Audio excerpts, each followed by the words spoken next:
Right, let's just get straight into it. If you've been applying for jobs and hearing nothing back, the problem is probably your CV. And I don't say that to be harsh. I say it because it's the bit most people get wrong. And I get it. No one really teaches you how to write a good CV. There's so much conflicting advice out there. Some people say keep it to one page, others say it needs to be super detailed. You end up throwing everything on it, hoping something sticks, and then wondering why it's not working. Here's the truth. Recruiters don't actually read your CV. We scan it, 6 seconds. That's all it gets. Maybe 10 if we're feeling generous.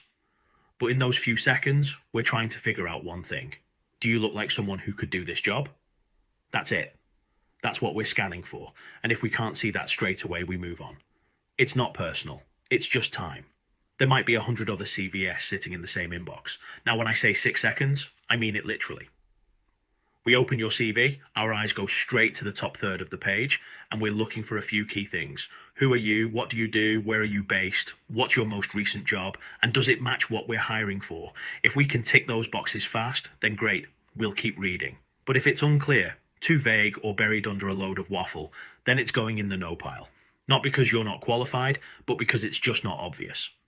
So what do we actually look at first? Right at the top, we're looking for your name, obviously, but also your location. Not your full address, just your city or town. If your CV doesn't say where you live, we've got no idea whether you're local to the job or not. And no, we're not going to guess or check LinkedIn. We're just moving on to the next one, who's made it easy. Then we check your contact details. Phone number, email, LinkedIn profile. If you've got one, that's all fine. But what's missing from most CVS is a job title. You need to tell me what you are, right at the top, under your name, one line. Are you a finance manager, a marketing assistant, a customer service representative? Just tell me, because if your CV opens with something like highly motivated and passionate professional, I've already lost interest. That could mean anything. Be specific. Then we move down to your professional summary. And this is where a lot of people go wrong. Most summaries are just fluff, long paragraphs that don't actually say anything. Proven track record. Results-driven individual. Team player with strong communication skills. Honestly, it's just noise. What I want to see is who you are, what you do, what you've achieved, and what kind of role you're looking for. And I want to see it in about 4 lines max. So something like experienced sales manager with 8 years in B2B environments, consistently hitting targets and growing revenue. Led teams of up to 10, managed key accounts, and implemented new CRM processes.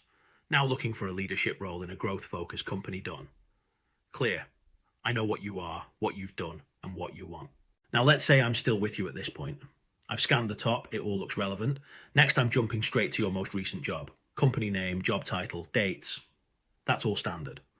What I want to see is, again, clarity. I want to see what you actually did in that job, and ideally I want to see some results. Most people just list tasks. Responsible for this, assisted with that. That's fine, but it doesn't tell me how well you did it. If you implemented something that saved time, if you brought in more business, if you reduced errors or improved a process, tell me that. And use numbers if you can. Doesn't need to be exact, but rough figures help.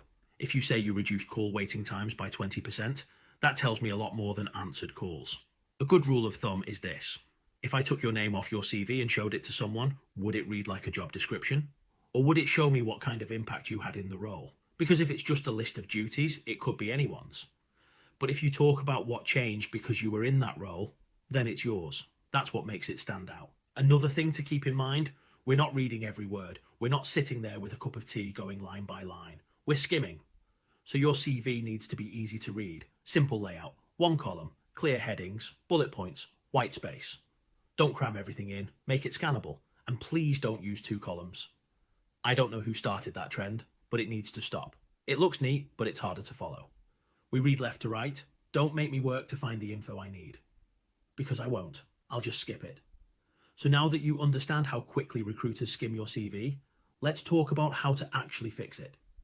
Because this isn't about rewriting your whole life story. It's about making the good stuff easier to find. You want your CV to work like a signpost. Point people straight to the information that matters. The first thing to get right is the structure. Your CV needs to follow a layout that makes sense and reads naturally. That usually means starting with your name and contact info at the top. We've covered that. And then straight into your job title. That line under your name is crucial. Don't leave it blank. Tell us who you are in 1 sentence. Think of it like the headline of your story. If you're a project manager, say that. If you're a junior designer, say that. Keep it simple and relevant to the job you're going for. Then we move into your professional summary, and this is where you can really start pulling the reader in. Think about what this specific employer is likely looking for and show them you've got it. If the job is all about stakeholder management and delivering under pressure, you need to be talking about those things. This doesn't mean lying or forcing it. It just means leading with the right parts of your experience. Under the summary, I recommend adding a short skills section. 10 bullet points max. This is your chance to get some keywords on the page because let's be honest, recruiters sometimes search CVs by keyword, especially in internal systems. But don't just throw in buzzwords, include actual skills you use, tools, software, methodologies, languages, whatever's relevant, and only include things you'd be happy to talk about in an interview. If it's on the CV, it's fair game. Now we get into the main part, your experience. This is where it all falls apart for most people. You don't need to write an essay for every job you've ever had. Just follow a clear pattern. Job title, company name, dates you worked there. And then underneath, a short paragraph about the role, followed by a few bullet points that focus on outcomes. So for example, if you were a customer success manager at a SaaS company, your paragraph might say something like, managed a portfolio of 40 enterprise clients, focused on onboarding, retention, and upselling. Worked closely with sales, product, and support to deliver a seamless customer experience. Then your bullet points would show results. Increased customer renewal rate from 75% to 88% in 12 months. Developed onboarding process that reduced time to value by 30%. That's what makes it credible. That's what shows me what you actually did. And if you can't use numbers, maybe you don't have access to that data, then talk about outcomes in other ways. Say what improved, what changed, what you led, or what you fixed. You don't need to sound like a robot. You just need to show that you weren't coasting through the job. If you've had a few roles, keep this pattern going. But don't feel like every job needs the same amount of space. Your most recent and most relevant jobs should take up the bulk of the page. Earlier roles can be shorter. If you're more than 10 years into your career, you don't need to go deep into jobs from 2006. Just list the titles and move on. Let's quickly talk about job gaps because people get nervous about those. First of all, gaps are normal, especially now. Life happens. Redundancy, burnout, caring responsibilities, travel, study, visa issues. It's all fine. But don't ignore it. Put something on the CV to explain the gap, even if it's just a one-liner. Career break due to redundancy. Actively seeking new opportunities. That's enough. You don't need to over-explain. Just show that you haven't disappeared off the planet.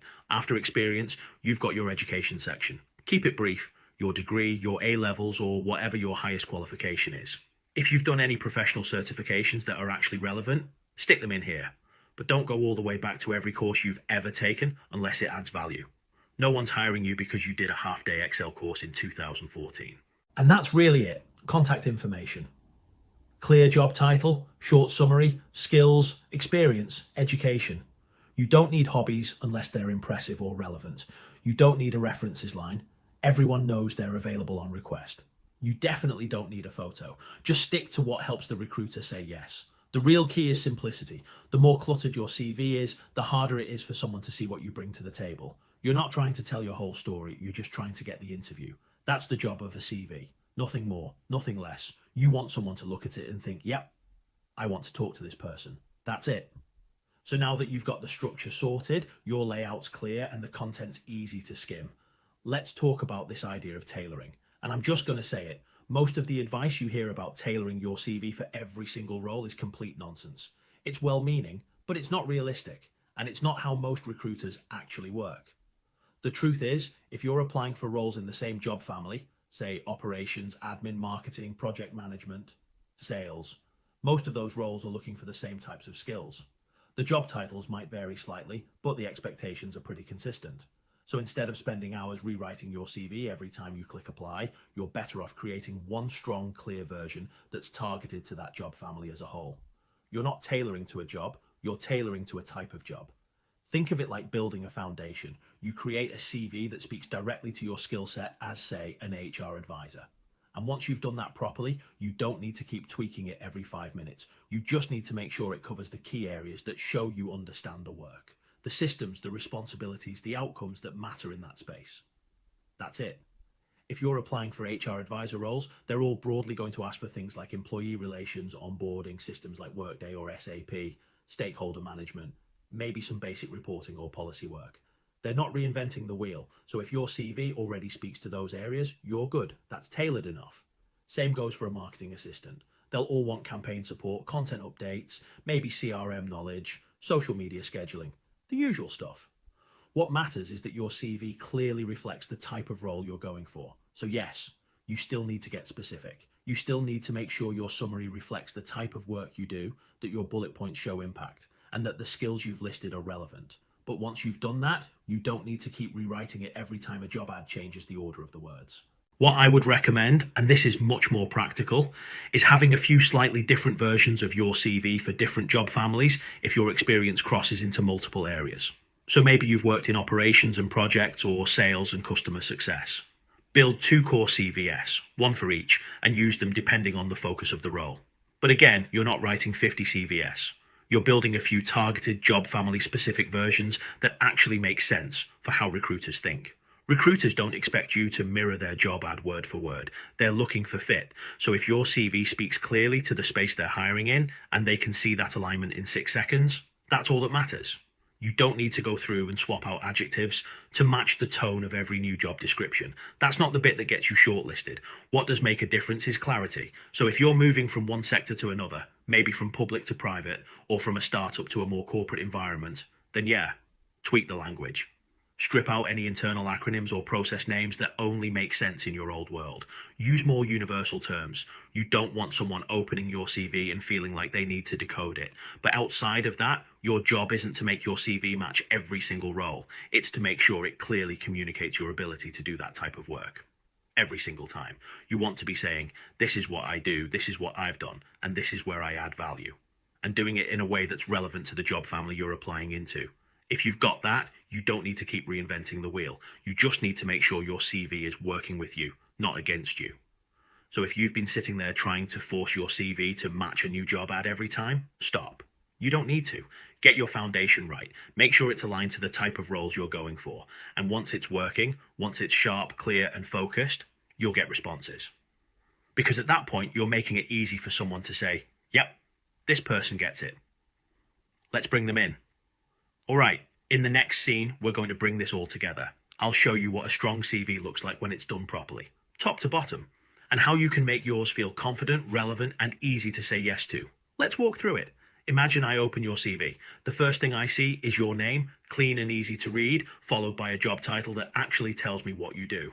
No fluff, no guessing. It says something like Senior Marketing Executive or Operations Coordinator. Straight to the point. Your contact details are all there, including your city or region, so I instantly know where you're based. Already, this is better than most. Then I get to your professional summary, and here's where I'm already leaning in, because instead of the usual vague nonsense, you've written something specific. Maybe it says, project manager with 7 years experience delivering high-impact initiatives in the construction and utilities sector, skilled in stakeholder management, budgeting, and risk mitigation, delivered 20+ projects on time and under budget. Currently looking for a leadership role in infrastructure delivery. That's clear. That's useful. It tells me exactly what you do, what you're good at, and what you're aiming for. Next, I hit your skills section. It's not bloated. It's not packed with soft skills like teamwork and communication. It's 8 to 10 relevant hard skills. Tools, systems, methods, stuff that actually relates to the job. I can scan it in 5 seconds and match it against the job spec. That's the whole point. Then I get into your experience. Your current role comes first. Job title, company name, dates. You've got a short paragraph that gives me context. What you're responsible for, who you report to, maybe the size of the team or budget you manage. And underneath that, 3 or 4 bullet points that are focused on outcomes. Not tasks, outcomes. Instead of responsible for improving processes, you've said, introduce new process for monthly reporting that reduced turnaround time by 40%. Instead of manage client relationships, you've said retain 95% of high-value clients by improving onboarding and quarterly review processes. That's what makes it convincing. I can see what you've done. I can see the impact. The same pattern continues through your previous roles. The older the job, the shorter the detail. But every single entry tells me something useful. If you've worked in the same company for years and been promoted, you've split it out into separate roles, which makes your progression easy to follow. You've included the months and years for your dates, so there's no confusion or big unexplained gaps. And if there is a gap, you've addressed it, simply without over-explaining. Maybe it says, career break due to redundancy and job market conditions. Actively job seeking since April. That's all you need. You haven't left me guessing. You've just given me the context and moved on. Then at the bottom, I see your education. Short and sweet. Degree, qualification, maybe a relevant certificate or course. You haven't gone overboard. You haven't listed every course you've ever taken.